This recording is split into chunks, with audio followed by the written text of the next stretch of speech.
Olá, vamos falar um pouco hoje sobre as proporções, as razões, as noções de proporcionalidade no sentido de o que são grandezas diretamente proporcionais, o que são grandezas inversamente proporcionais e também automaticamente ligado à ideia de porcentagem, que não deixa de ser uma razão. Ok? Vamos lá então. Algumas informações quando a gente fala de razão e proporção é pensar no sentido basicamente fracionário, porque é uma lógica mais usada, um princípio mais usado, o princípio da fração, né? Então quando eu digo assim, 3 pessoas realizam um trabalho, né? E essas 3 pessoas precisam de 24 horas para realizar esse trabalho, né? Quantas pessoas realizariam esse trabalho se nós aumentássemos então para 36 horas, né? Então eu tenho uma noção de duas grandezas, né? De duas grandezas diretamente proporcionais, porque vamos pensar um pouquinho, vamos analisar o fato. Uma quantidade de pessoas realiza um certo tempo, né? Se eu aumento esse tempo, eu preciso, teoricamente, de mais pessoas, né? Então a gente designa isso, define de forma como grandezas diretamente proporcionais, onde uma grandeza aumenta e a outra segue o princípio da proporção, então eu tenho essa noção. E muita gente, às vezes, costuma até um certo vício dizer que isso é uma regra de 3, né? Não deixa de ser, porque ele vai cair no princípio da fração, né? 3 está para x, assim como 24 está para 36, né? Então tem uma igualdade de frações. E quando eu tenho uma igualdade de frações, basta que façamos uma multiplicação em forma de cruz ali, né? A chamada multiplicação cruzada.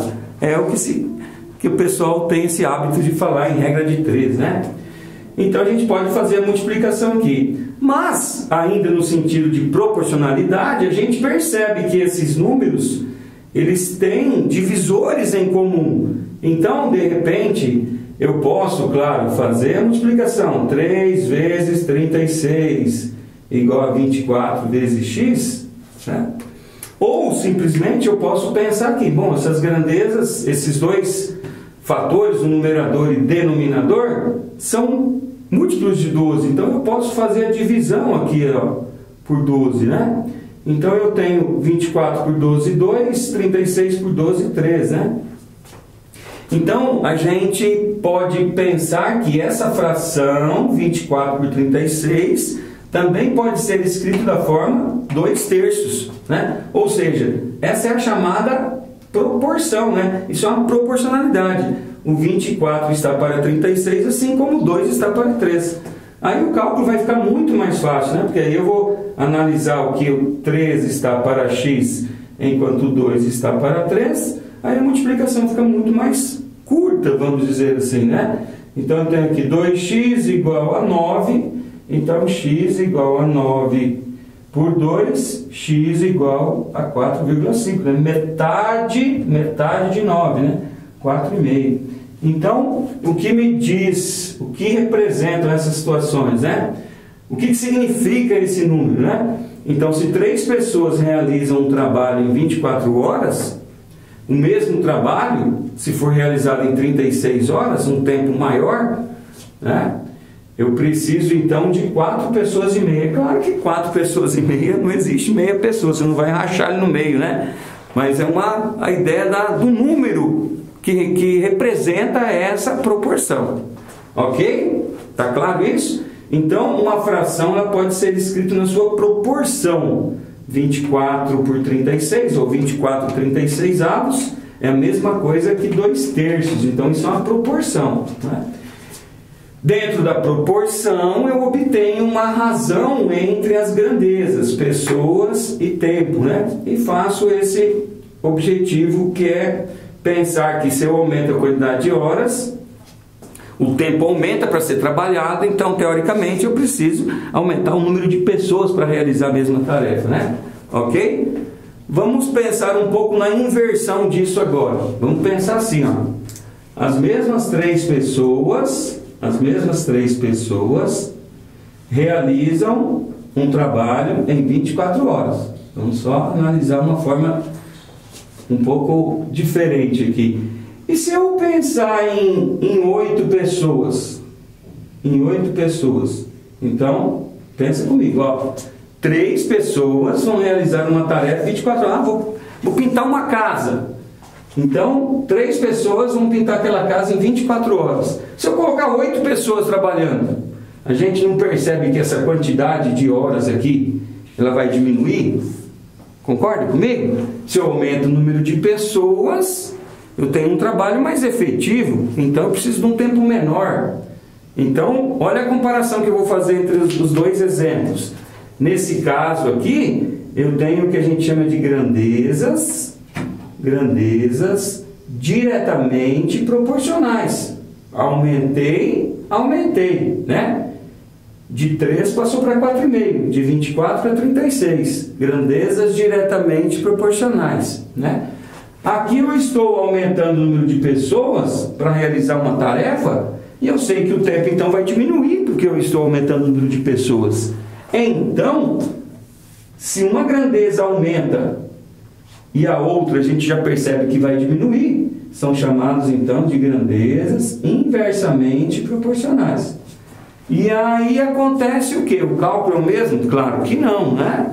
Enquanto na grandeza diretamente proporcional a gente multiplica cruzado, na inversamente proporcional a gente faz uma multiplicação chamada direta aqui, ó. Então eu vou fazer 3 vezes 24 é igual a 8 vezes x. Ok? Então eu multiplico diretamente aqui, ó. Por mais que a grandeza é inversamente, mas a conta ela é invertida, né? Então 3 vezes 24, 8 vezes x. E aí a gente quer calcular então quantas horas são necessárias para realizar essa mesma tarefa. Então basta eu passar o 8 aqui dividindo, né? Percebam que dividir é sempre mais prático do que multiplicar, né? Se eu faço essa multiplicação, a tendência é o número crescer, depois eu tenho que dividir. Então a dica aqui é montar o exercício, montar o raciocínio matemático e proporcionar a ideia da divisão primeiro. Então divida aqui, ó, quando você se encontra aqui, ó, 24 por 8, eles são múltiplos aqui, então fica mais fácil, ó. Então 3 vezes 24 por 8 dá exatamente 3, né? Então eu tenho uma continha simples aqui, 3 vezes 3, 9. Ou seja, 3 pessoas precisam de 24 horas, se eu aumentar para 8 pessoas, eu diminuo o tempo para 9 horas. Ou seja, o tempo vai diminuir. É claro, eu aumentei a quantidade de pessoas. Eu faço uma forma com que o trabalho fique mais rápido. Ok? Então, a dica é essa. Grandezas diretamente proporcionais, multiplicação cruzada. Grandezas inversamente proporcionais, uma multiplicação de forma direta. Observe que os dois casos sempre nos traz a ideia fracionária. Por quê? Porque nós estamos falando em proporcionalidade. A fração nada mais é que uma ideia de proporção. Tranquilo? Da mesma forma, a gente pode pensar no princípio de porcentagem. O que é uma porcentagem? Porcentagem. O nome já nos deixa bem específicos no que quer dizer o termo. Porcentagem é algo que está dividido por 100, né? É uma razão, a gente chama de razão. Uma razão em função do número 100. Então, quando eu digo para você são 25%, porcento quer dizer 25 dividido por 100. Né? 25%, 25%, que é a mesma coisa que 1/4. Olha a proporção da fração, né? 25 por 100, eu simplifico por 25, eu tenho aqui 1/4. Ou seja, 1/4 nada mais é que 0,25, né? Na verdade é a mesma ideia que 25%, 0,25. Olha a dica dos zeros, né? Quando eu vou dividir um número por algo que tem muitos zeros, no caso 100. Então, 25 dividido por 100 quer dizer que eu tenho que andar 2 casas a vírgula. O número 25 é o número inteiro, é como se a vírgula tivesse estivesse aqui, ó. Então eu ando duas casas. Então 25% é a mesma coisa que 0,25. As duas casas representam ali o princípio de proporção, certo? Então 25% é a mesma coisa que 1/4, que corresponde a 0,25. Então é o princípio de porcentagem, né? Quando eu escrevo para você assim, 42%, né? Então é 42 por 100. 42%. Se a gente simplificar por 2, você tem aqui 21 por 50. Ou seja, o número 21 por 50 é proporcional ao número 42 por 100, que é o 42%. Ok? Bom, a gente percebe que a linguagem porcentagem ela é muito utilizada no dia a dia. Muito utilizada no dia a dia. Então, a gente percebe com esse uso a ideia de descontos e acréscimos, que é a linguagem comercial, né? Você vai comprar uma mercadoria, custa R$500. Ah, eu tenho um desconto de 20%, né? Então, pensa comigo, desconto de 20%, se a totalidade de um número é o 100% dele, se o R$500 é o 100% da mercadoria, se eu vou ter um desconto de 20%, há de concordar comigo, então, que eu vou pagar por essa mercadoria apenas 80% dela. Dá para entender essa jogada? A mercadoria me custa 100%. Ah, quanto que é o 100%? R$500. Se eu tenho um desconto de 20%, então eu vou pagar nessa mercadoria 80% dela. Então 20% de desconto em 500, basta eu pegar o R$500 e multiplicar por 80%. Compreendem? Então 20% de desconto quer dizer que eu vou pagar 80% dessa mercadoria. E como a conta aqui no caso envolve zeros no numerador e zeros no denominador, você pode simplificar a quantidade, ó. 2 em cima, 2 embaixo. Então me sobra 5 vezes 80, que é 400. Embaixo só 1, então acabou a conta, ó, como fica simples. Então R$500 a mercadoria custa, mas com desconto de 20%, na verdade eu vou pagar R$400, ou seja, eu pago apenas 80% dela. Então essa é a ideia de desconto. Então como que a gente pode colocar isso como uma coisa prática, usual e sempre usar da mesma forma? Basta eu pensar nesse princípio. Sempre que eu tiver a palavra desconto, basta tirar essa quantidade do 100%. Ah, se o desconto é 20%, o que eu fiz? Calculei 80%, porque 100 menos 20, 80. Se o desconto é 10%, 100 menos 10, 90. Então eu vou multiplicar por 90%. Compreende? Se o desconto é 25%, então eu vou pagar apenas 75% da mercadoria. Então eu multiplico por 75%, eu já tenho o valor direto, tá?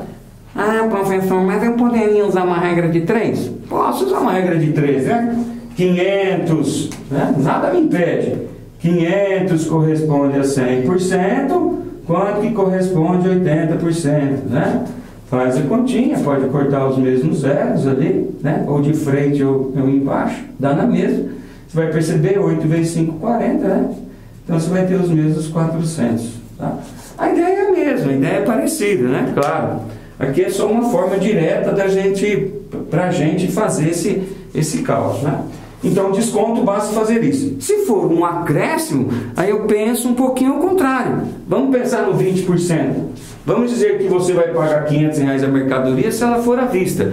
Mas eu quero comprar a prazo, então eu vou ter um acréscimo de 20%. Então, pensa comigo. Se a mercadoria me custa 100%, se eu vou pagar um acréscimo, então quer dizer que eu vou pagar 120% dela. Compreende a jogada? 100% é a mercadoria. Se eu pagarei um acréscimo de 20%, eu somo 20 com 100. Então, 120%. Então, olha só. R$500. Se eu vou pagar um acréscimo de 20%, então eu vou pagar 120% dela, ó. Então, basta multiplicar por 120%, que nada mais é que você corta esse zero. O 12 dividido por 10 dá 1,2. Olha lá, ó. Então, 20% de acréscimo, basta você multiplicar por 500, pegar o valor 500 e multiplicar por 1,2. Olha, 500 vezes 1,2. Então, qual que é o significado desse número? Que eu vou ter em cima dele um acréscimo de 20%. Eu multiplico, vamos fazer aqui no cantinho, ó. 500 vezes 1,2. A dica, sempre coloque os zeros na parte de baixo da multiplicação. Você não precisa ficar fazendo todos eles, né? Basta abaixá-los aqui e fazer 5 vezes 2, 10, aí 1, 5 vezes 1, 5 e 1, 6. Aí tem uma casa após a vírgula, você conta no final. R$600. Então, o que significa isso? Pensa comigo. Se R$500 era a mercadoria, eu vou pagar um acréscimo de 20%. Eu multipliquei 500 vezes 1,2, que me estabelece um valor de R$600. Então, isso é igual a R$600. Então, era 500. Vou pagar um acréscimo, passa 600. Entende? Então, ó, resumindo, quando é desconto, eu tiro a quantidade de porcentagem do 100. Quando é um acréscimo, eu vou pegar o 100 e somar. Então, 20% de acréscimo, 1,20. Multipliquei, então o que era 500 passa a ser 600. Todas essas noções, meus caros, são noções de proporcionalidade. E acredito que o cálculo mais utilizado na nossa linguagem de proporção, queira ou não, é a ideia de porcentagem, né?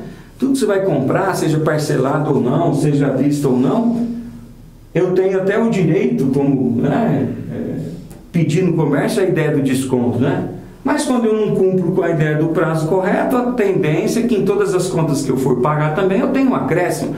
Então basta eu pensar nessa jogada, né? Ah, eu tenho 2% de acréscimo, então eu vou pagar 102%. Então basta a gente fazer sempre esse princípio de cálculo e a proporção fica resolvida na noção de funções quando me envolve essa questão de porcentagem, ok? Essa dica muito interessante, muito utilizada, e fica muito claro a gente perceber que as contas de porcentagem nada mais são do que noções de proporcionalidade, certo? Então eu posso pensar numa proporção que vai me aumentar o valor quando eu tenho um acréscimo e vai diminuir o valor quando eu tenho a ideia de desconto, ok?